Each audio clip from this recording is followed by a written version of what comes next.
So the questions are these. How can we really activate the best of the private sector to meet the challenges of the real world?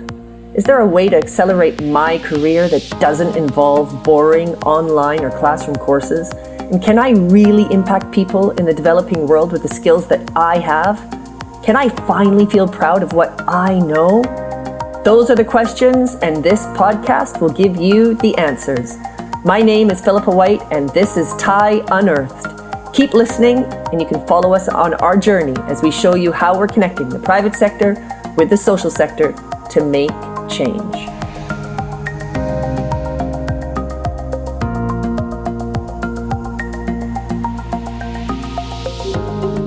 Hello everyone, Philippa White here, and welcome to episode 18 of TIE's podcast. Now today I'm chatting with Charlie Dawson, who's the founder and partner of The Foundation, a proudly independent management consultancy helping organizations achieve customer-led success. Now, as Charlie says, that's easy to say, but hard to do. Hi, Charlie. Hello. Hello. Now, before I go any further, I'd just love to tell people a little bit more about you. So Charlie got a degree in manufacturing engineering, but while his contemporaries joined management consultants, he went into advertising. First with Saatchi & Saatchi, and then a young startup called Duckworth Finn Grub Water, or Pond Life to its friends. Now, while there, he led the advertising part of an innovative new car company launch in the UK. Now, the strange thing was the innovation sounds obvious. They did what customers wanted, but the industry resisted. They offered better service. He realized he wanted to do this kind of thing, not advertising, and so established the foundation in 1999. So gosh, he's been doing this for a while, which is amazing, to help organizations succeed by being customer, not financially led. I just find this fascinating. So Charlie, in your words, please, can you tell us more about the foundation? Yeah, so thank you for that intro, really helpful. So I was working in advertising, and it felt like in advertising we were good at doing some particular things. We were really good at understanding customers, and we were really good at making promises to customers. But we weren't able to change what our business actually did. So we often knew that customers wanted stuff that we couldn't really promise. And the car company launch that you just described was, I suppose, the first example to me that it didn't have to be that way. So in that case, the targets were really big, and we had to be really bold. And so when we sort of looked at customers and we understood how they saw things, one of the things that was obvious was they really didn't like car dealers. They really didn't like the way they were treated. And so I guess the most obvious thing in the world was to do something about it and have better service in response. But then the challenge is, how do you do that? How do you actually construct a business that's capable of doing that? And so the management team built this whole idea around not having franchise dealers and having their own big sales outlets and having staff that weren't on commission and so on. And it was really successful. So yeah, I wanted to do it again, and it all seemed so obvious. And I guess it seemed to me that to do it again, you'd probably need a team that both understood customers like we did in advertising, but also had people in it that understood business, which, to be honest, we didn't really in advertising. But most of the people in management consulting seem to do that. So thought about doing a joint venture between the agency and the management consultancy, realised the cultures were so different, actually that would never work. And so, yeah, I set up the foundation to try and answer this question and bring these worlds together. So we're here, as you say, we're here to help organisations succeed in a very particular way. So making things better for customers and then also making it work for the organisation, but in that order. And I guess we believe, the purpose of any organisation is to serve customers in a way that's valued. And then all of the other people that are involved help do that and share in the value created. But only customers actually create that value. And they only do that if the business does something of value to them. As I say, it all seems so completely obvious, and yet it seems to be also really hard to do it in reality. And we'll come on and talk about why and what we've learned about making it easier in a bit. But I guess I should also make it clear that we do this with all sorts of organisations, all sorts of shapes and sizes. So, big ones like HSBC and Jaguar Land Rover and Morrison's or eBay, but also smaller ones like an 850-person legal firm called PMC, or AGS Airports that runs regional airports across the UK, or Ingenuity, that's a charity growing skills in engineering in this country. So, I mean, because I know that you've got some case studies up your sleeve, and I feel like maybe now is a good time to bring this to life, because all of this, like you say, sounds so obvious, but hardly anyone does it. So why, there's obviously the purpose piece, and we can get into that, but maybe just very quickly, just a couple of examples, just even of one of these companies that you've just talked about, just to kind of put this into, so that people can understand what do you do? How does it work? So I guess I'll try and give you a quick example of something we did with Volkswagen a few years ago. So Volkswagen wanted to retain more customers. And at the beginning of the project, the MD, who was a pretty gruff Northern Irish guy, wanted part of the answer to be having a magazine, having a Volkswagen magazine, because that's why car companies have magazines, isn't it? To grow loyalty. And Audi had one, and Land Rover had one, and so on. What we've learned in our work is really important, is that we have to get senior people to meet customers and to listen to stories from outside their own realm, from people that have worked in other sectors, in person. It's only when senior people do things in person and kind of interact with people as human beings that they recognise, I guess, inconvenient truths and get the energy to change things. So in this case, the one of the things we did was get the Volkswagen MD to talk to a customer, just one customer, and the customer was really angry about the cost of servicing. I remember saying to him, did you ask about the magazine? Of course he didn't ask about the magazine. The customer would have been even more angry. Why did the customer want a magazine about Volkswagens? It's obvious when you're back in the real world, but not when you're sitting at your desk in your office, surrounded by Volkswagens and people that sell Volkswagens. And what he knew was that when people got their cars serviced in dealers that weren't Volkswagen ones, they were much less likely to stay. So the customer was telling him why they left. One of the other conversations we set up for them was with Rolls-Royce aero engines. We call this a parallel. And they listened to the story of Rolls-Royce aero engines introducing something called power by the hour. So Rolls-Royce stopped selling jet engines and started selling jet engine time, effectively, or thrust. And then Rolls-Royce became very worried about preventative maintenance and so on, because when the engine stopped working, they stopped getting paid. And so Volkswagen listened to that story and listened to what it took to do that. And so afterwards you could say, okay, so what if that person came here? What would they do? And the answer is they do power by the hour for cars. And the Volkswagen people were saying that. And they'd actually started working out how you could do that. And in fact, part of the answer to this project was they just made that smaller, in a sense, and they applied it to servicing and introduced a service plan, which was when you buy the car, you can then buy 3 years servicing at a massive discount. And as a result, as a customer, you're delighted. And what's more now, the servicing's free, effectively. I mean, you paid for it already, so you go back willingly and happily. Yeah. And so for Volkswagen, what they did is they made this business case where they lost some money on servicing, but they gained it on new car sales. And I describe that as an outside-in business case. You'd never normally make that trade-off because those silos are in competition. But when you look from where the customer stands, you realise it's all connected and it's all about the same relationship. Fascinating. And it's so interesting as well, because they basically were doing the same thing. They just repackaged it. And it actually repackaged it in a way that changed the perception, but also the happiness of the customer. But it was only through those insights that they were able to do that. Yeah, really interesting. And I guess, because a lot of this now, because I know a lot of what you do goes into the purpose area. And as you know, we were talking about it earlier, but so much of what I hear through our work are people looking for ways that they can somehow bridge purpose and profit through their work. They're aware that they work at a place. Yes, profit is important, but purpose is so important. They need to believe where where they're working, where they're sort of giving their time and their skills. And it's something that's come up a lot in the work that we do. And we met, and just sort of for our listeners so that they understand the backstory as to where we met, it was via a mutual friend, Judy Lannon, who has since passed. And I was looking for a person to chair our 10-year anniversary event at the Royal Society of the Arts. And this was in 2017 now, gosh. And it was called the Big Tie Debate, Does Purpose Pay? And even, over the years, there's sort of been that debate, isn't it? It's sort of, okay, sustainability, it's not really our focus right now. Or, corporate social responsibility sort of tended to be a thing that, we have people in that department. Yeah, they're thinking of the things that we need to do. But it sort of keeps coming back. It keeps coming back. And the big question is, okay, but hold on, maybe this is something we should do. It's not kind of I guess we kind of have to do it because we have to look like we're doing something good. It's, does it actually pay? Does it actually benefit? And when I was talking to Judy, she told me, I know just the person for you. And so that was you. And on the, at the event, we had a handful of people talk. And I just remember, it was sold out.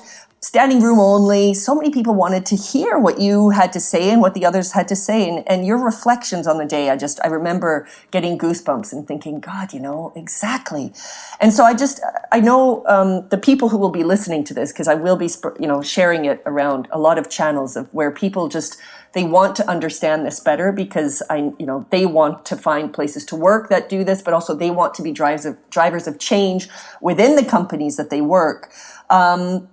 And I just feel like now purpose is more important than ever. And I just love your thoughts or comments on this. What does purpose mean, I guess, first of all, and why is it important to companies? Yeah, great questions. So first of all, all organizations have an assumed purpose. And the assumption people have about why they're working every day is usually unspoken, and usually it's money, making more money, making the company bigger. I mean, essentially sort of self-interested, starting with the company and its financial performance and trying to do more of that. And I guess what's happened over the last sort of decade or so is that we've started to realise we've sort of created monsters in society. So companies that make money but let customers down, are miserable to work for, make a mess of the environment, exploit workers in distant places, and so on. And I guess the question that's been asked with growing confidence is why have we as people created organisations that are supposed to make life better but somehow make life worse for most of the people involved? So I think this has led to the purpose question, if we want to call it that, becoming quite sort of fashionable. And I guess as with anything like this, some of the enthusiasm has been a bit shallow, I think. And the shallow version, I think, assumes that the purpose of business is making money, but it tries to add the idea of a social purpose on the side, if you like. So sort of making money and making a bit less of a mess. And I think, and I've heard people say things like, purpose. Having a purpose is great because you make more money when you do. Purpose drives profit, and it's like no. That the assumption there is that the purpose is still money, and you're using the phrase or the idea of purpose as a means to that end. So I think the questions about purpose are very simple and central. Why is this organisation here in the world? And as I said earlier, our assumption at the foundation, my assumption, is that organisations are here first to serve customers, or to make their lives and the lives of those around them better in some way. And I'm saying customers just to point in a particular direction. I mean it's people, but I mean the people that the company is aiming to help, with an exchange of value, and they're the users of its sort of services. And it can be really hard to say this in a lot of organisations because it goes against convention. It goes against self-interest. And unfortunately, that's the natural way of things. And it's harder to start with being interested in others. So for people across an organisation to change from believing in money to believing it's here for people, their unspoken shared beliefs have to change. And that's really hard. And that only comes from decisions and action that are taken at the organisation, not from words. So all of this work to create brilliant purpose statements that get put up on a website or a wall doesn't change anything, doesn't certainly change people's shared beliefs. It's only when things start happening that becomes the case. So I can give you a couple of examples if you like, but So Paul Polman is often talked about with this, and he did a brilliant job. So on his first day at Unilever, he announced that Unilever was going to get rid of quarterly reporting to the markets. And as he described, he thought he was least likely to be fired on his first day, so he'd try saying it on his first day and see how it went. And indeed, he wasn't fired. And that was a great symbolic decision to stop doing something that showed you were motivated by money and allowed you to focus on something else instead. Another example, so I'm very fond of EasyJet and what they have done since 2010, when Carolyn McCall was chief exec for 7 years. And one of the things they did was they stated that their purpose was to make travel easy and affordable for their customers. And I quite like that idea because it's very plain and simple. And what they recognised was the discount air travel industry was affordable, but it was anything but easy for customers. And so they set out to change it. And actually, one of the things they did was look at allocated seating, and the scrum. Because there wasn't allocated seating, it's a scrum to get on the planes. And they decided they were going to do something about that. It took them 18 months to work out how to, because they had to do it and get the planes to turn around in 25 minutes still, so they were still affordable. But eventually they did it. Eventually they worked out how to do that. And then everyone in EasyJet could at that point believe they were serious about what they said their purpose was. And they went on to do a whole series more things in that vein. But that's the sort of thing I'm talking about. It's simple, but it's far from easy. And that's what changes beliefs. It's so funny. I mean, I just have to throw this example in because I've literally just gone through it, and it just goes to show how this is not the way to do it. And if people did things differently, how they could just gain market share. So the Brazilian, I guess it's like a cable company called Sky. I don't know. Do you have Sky? Yeah, I think Sky's maybe all over the world. Anyway, Sky here in Brazil. And I decided I don't watch enough TV, and I couldn't justify, I just wanted to cancel it. So I called them up, and I had to press through a number of buttons, first of all, which took forever. So it's sort of blah, blah, blah. And then the final one is, if you want to cancel, call this. So then you're on hold forever. Then finally you get somebody and you say you want to cancel. So then she's, of course, wanting to sell you a cheaper package. And I said, no, I genuinely don't even want a cheaper package. I just want to cancel it. And she said, no, I have to put you through to somebody else so they can talk to you about the cheaper package. And so anyway, this long drawn out thing that I'm obviously having to do all in Portuguese, which after 15 years here, I should be able to do this. But to be honest, it was getting so complicated that I had to put it over to the other person who works with me to help explain to this person that I just wanted to cancel. So then we actually had to go as far. This took half an hour. And she kept saying, no, actually, I can't cancel right now. You have to call back in sort of 2 weeks. And because then, obviously, there are so many people who wouldn't go through that rigmarole. And so they just have people as forced customers. And I thought, this is crazy, because they obviously are trained to do that. And then it was only when Uli said, I need your name, and I need to know that this is being recorded, just to confirm, and I want the protocol number. And as soon as she did that, then she said, okay, fine, yeah, we'll cancel your thing. But this was sort of knowing the law, knowing our rights, and wasting probably half an hour of our time, 45 minutes. And it's sort of, you think of an older person, or you think of somebody who doesn't have the time or the desire to sort of fight for that. So they just force people to be their customers. And it just obviously makes me hate Sky. And it just, you sort of think, but it's not just Sky. It's like the phone company does that. Oi does that. It's just, it's so old school. And then you think, if you change that and you actually become like First Direct, which, amazing company, they answer the phone in 1 minute, or not even like one ring. Still, after I signed up however long ago, there's always somebody to help sort things out immediately. And you think, that's what it comes down to. And then I will tell everybody to use First Direct. but let's look at what's going on there. So, I mean, first of all, you can imagine how miserable it must be doing that job at Sky as well. Because those people... Exactly. Those people will know exactly what they're being asked to do. And it will be going against all of their instincts. And they'll go home and they won't feel great about what they're doing. But the beliefs at the Sky example that you're talking about, the belief is that if you gave customers freedom, that you'd lose money. And I guess that's exactly what I'm talking about, reversing, and it's exactly why it's hard to reverse it. So a customer-led version of that had, if the organisation really believed its purpose was to make life better for customers in some way, then they'd be trying to help you, and they'd have contracts that were free and easy to adjust.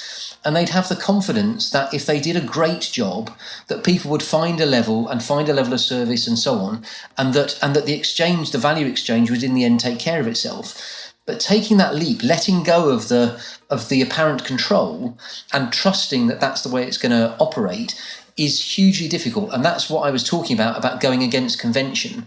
And that's why this sort of thing is so hard. That's why purpose that is genuine in other people's interest is so hard to establish in a way that everyone believes in it.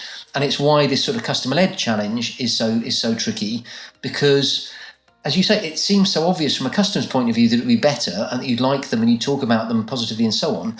But you have to let go as the company, and you have to trust, and you have to have... You have to trust what you're offering. You have to trust that your offer is good, and you can't force people to do what you want them to do. And if it's not working, then but like you say, it's easier. And actually, I mean, that brings me to one of my next questions, actually, because it comes down to your whole thing, which is looking from the outside in. And just to give a bit of background as well as to where I started to really understand what you talk about. In 2018, you invited me to speak at one of your Foundation Forum events, which, to all of our listeners, you guys need to follow these, because, I mean, obviously now I think they're happening virtually, of course, but once things open up again, you need to go, because they're amazing. Everyone adores them.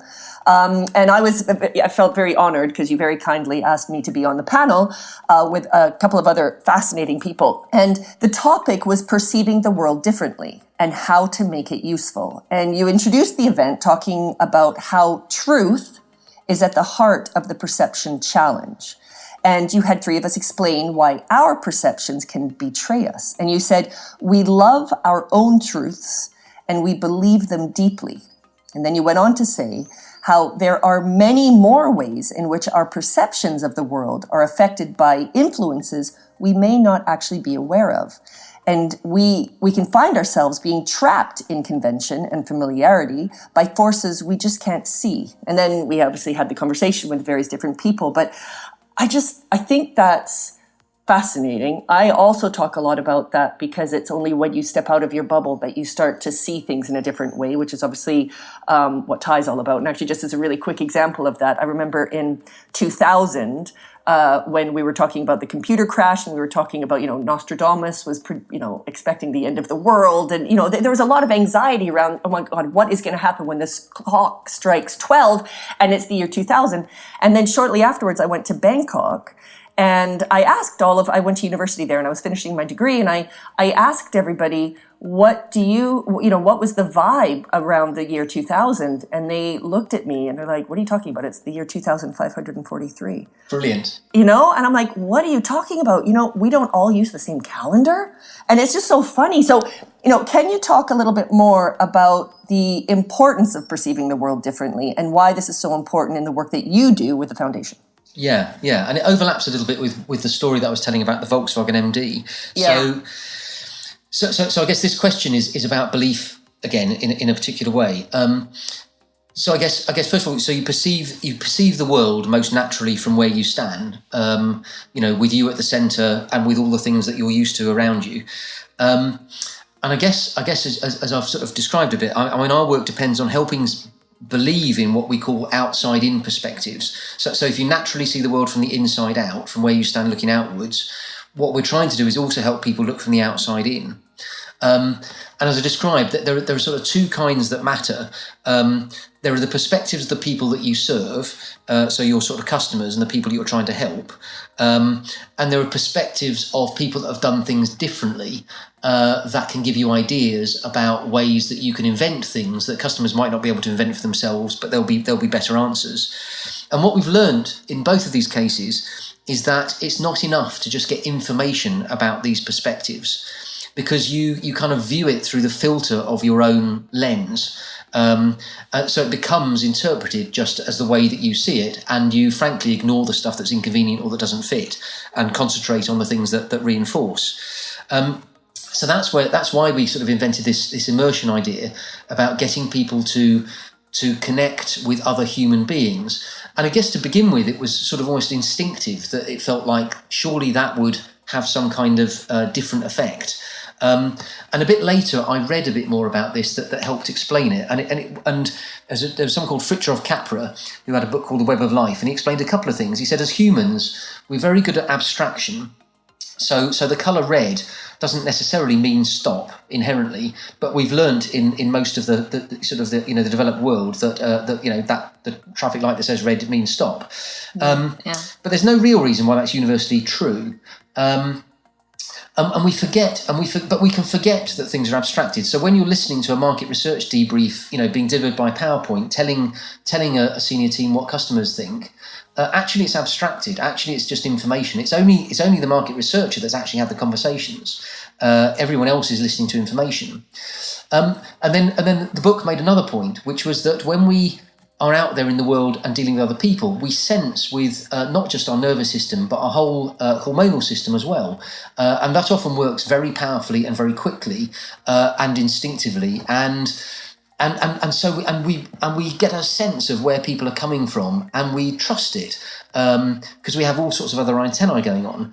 And so I guess when we're doing immersion, what we're doing is we're putting back that kind of connection. We're sort of allowing people to really understand another human being and where they're coming from, or at least in a much fuller way. And as a result, you believe it, and as a result, you're much more likely to act on what you learn, even if it is convenient, because you now know that it's sort of true. And it's what I absolutely love about Thai, because Thai is absolutely about people immersing themselves in someone else's world and in a challenge they've got, and people really investing themselves in helping find a good answer, and you learn stuff from that. Yeah, totally. It's funny, we in Thai, thank you.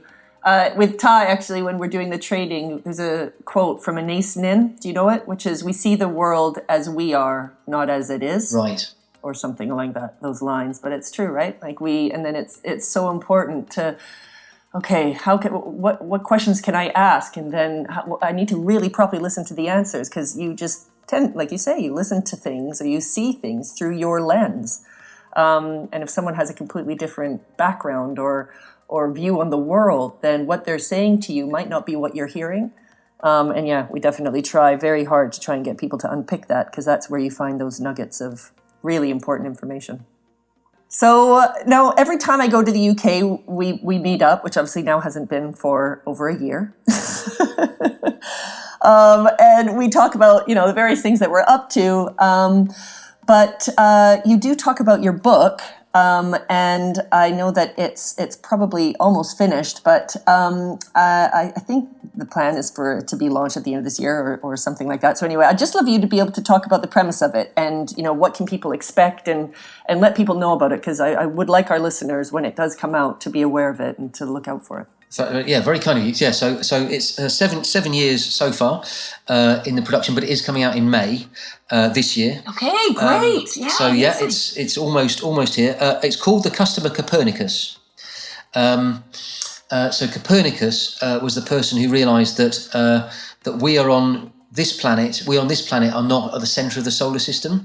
With everything going around us, it's the sun that's at the centre of the solar system, and we are just one of many planets going round it.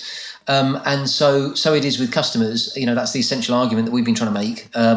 Customers and organisations. So organisations usually assume they're at the centre of everything, and what they need to realise is that customers are the ones that have the power. They're the ones that decide, to do things with you or not do things with you, and you are just one of many other, peripheral organisations orbiting around customers, of no great interest to them, and that's a much more healthy way around to see things. And what we're doing in the book is we set about trying to answer a question. So what we observed is that sometimes companies do become huge customer-led successes. I guess Amazon is one. So I know they've got some issues with what it's like to work for Amazon, and they are proper issues. And if they don't sort them out, then they're not going to last forever. But they've certainly done an amazing job for customers in making things easier that they appreciate. Tesco at their best were absolutely one of these. EasyJet, who I mentioned. Lego have had long periods of being fantastic at inventing things that customers love. People like Zalando in Europe, fashion retailer, DBS Bank in Singapore. So when you look at all these companies, what they do is make things better for customers, but they're also hugely successful commercially. And when you look at what they do for customers, it does seem quite obvious. I mean, so Amazon are just giving people more choice at low prices with fast delivery, and that's not rocket science. We've kind of always known that that's what matters. So in the book, we're trying to find out why is something that's so attractive and so obvious, so rare. And actually, we then also had to answer a second question, which I suspect some people listening would have spotted already, which is why do they stop? Because Tesco most definitely stopped. And I think EasyJet are probably in the process of stopping. And certainly Lego have had periods of stopping and restarting again. And I won't describe now the whole book, but the essence of the answer, you might be unsurprised to hear, is that belief really matters. So the shared beliefs in the business about what success is and how success is achieved. And I'd say the shared success about what success is another way of saying purpose. What's the purpose of the business? So yeah, most businesses are self-interested, and so ideas to make life better for customers will only be pursued if in advance it's really obvious that they're going to make money. And most customer innovations aren't like that. So it takes quite a special set of conditions and people to take the leap and to keep on taking similar leaps. And they do it because they believe both that their purpose is to do this, that is actually why they're here, and so they're pursuing that, and also that they believe that when they do it, they're going to make enough money for it all to be sustained. And yes, and it's quite difficult to get that state to be the case, and you have to work at it quite deliberately to stay like that. It's almost like there's a gravity of self-interest that pulls you back to that being the natural way. So just because this is, I obviously know Tesco because I used to live in the UK and I go back and forth to UK. But when you say they stopped, what did they do? Just I'd love an example just for people maybe who don't even know Tesco. So in what way did they do it and then they stopped? So they were customer led and then they stopped being, and how, is that felt to people outside of the marketing world? Yeah, so Tesco grew. They were originally a sort of quite a trading-y kind of business. Quite a sort of almost like quite a low-grade sort of retailer, grocery supermarket, and they grew and grew, and they grew a long way by copying a much more established competitor, Sainsbury's. And they broadly caught them up, but they couldn't work out how to get ahead, and they certainly couldn't get ahead by copying them. And they had some individuals, and particular individuals in the organisation that were quite customer orientated. And at this point in their history, they did some research, and they learned that customers broadly liked the products and the prices that supermarkets had, but they didn't like the experience of shopping at them. And one of the things they most disliked was queuing, and so Tesco developed this idea about, okay, what if we have this initiative to get queuing down, the one in front queuing price. So the problem with the idea, so obviously customers will enjoy shorter queues. The cost was going to be £60 million a year in 1994. And the question is, what benefit would you get? What financial benefit would you get as Tesco? Would people come more often? Would they spend more per visit? Or would they just kind of be pleased the queues were shorter and spend no more money?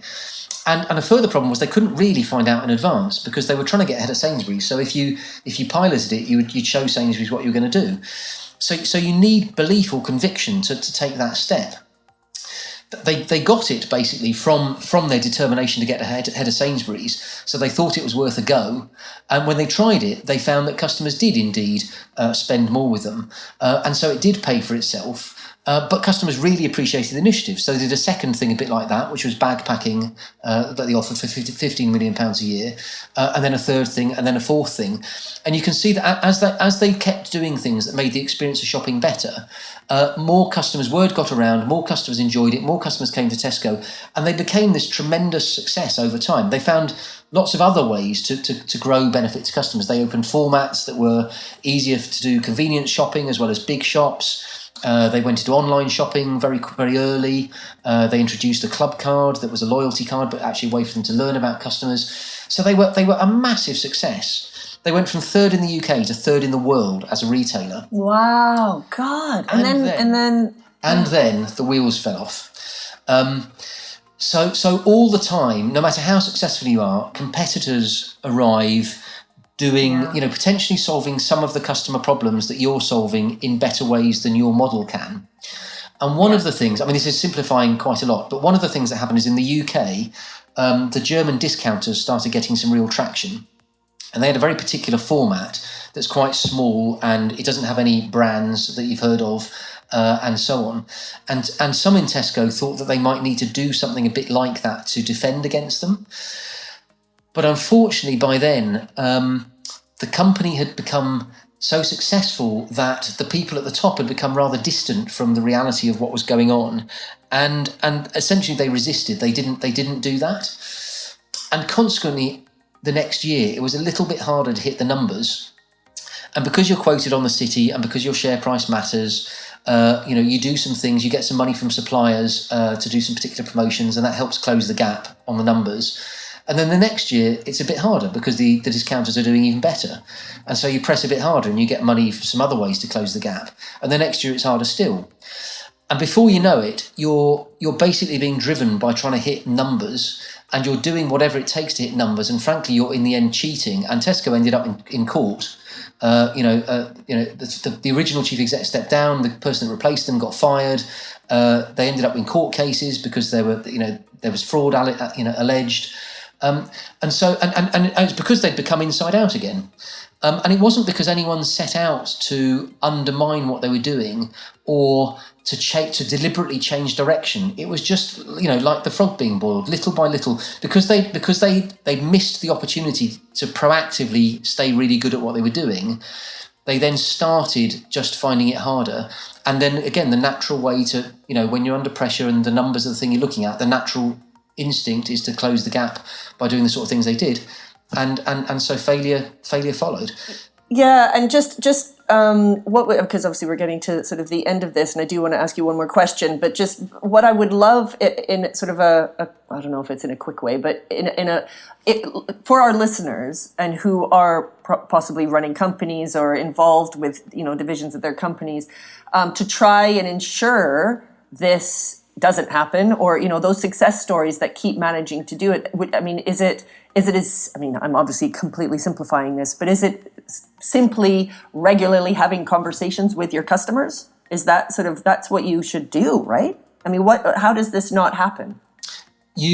So there are three things you need to do. So I guess that sort of thing is one of them. So you need to stay very motivated and driven and very well connected to the outside world. The second is you need a continual flow of what we call moments of belief, which are a bit like moments of truth. So the one in front queuing thing was an example of a moment of belief, or the allocated seating thing for EasyJet was a moment of belief. So people believe what you do. So if you keep doing things that keep showing people that we work this way round here, not the conventional way round, then people keep believing. But the final thing is we describe as you need to be boldest when challenged most.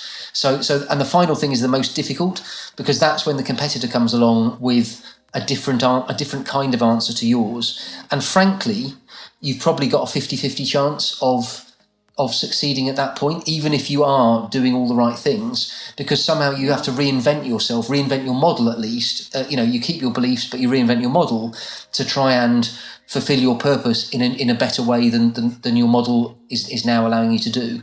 And so I don't know. So someone like a lot of retailers, established retailers, are struggling with this because someone like Amazon just has a better model, and it's in a lot of ways, and it's very difficult if you've got expensive stores to you need to reinvent yourself in some way to stay relevant. So it is. I mean, it is genuinely hard to keep doing this sort of thing, but it is also, I think, genuinely important to keep trying to. Totally. And that's where you guys come in, actually, because you take a bit of the pressure off of people. So it's a good shout out to the foundation, because that's obviously why your companies or your clients hire you, for sure.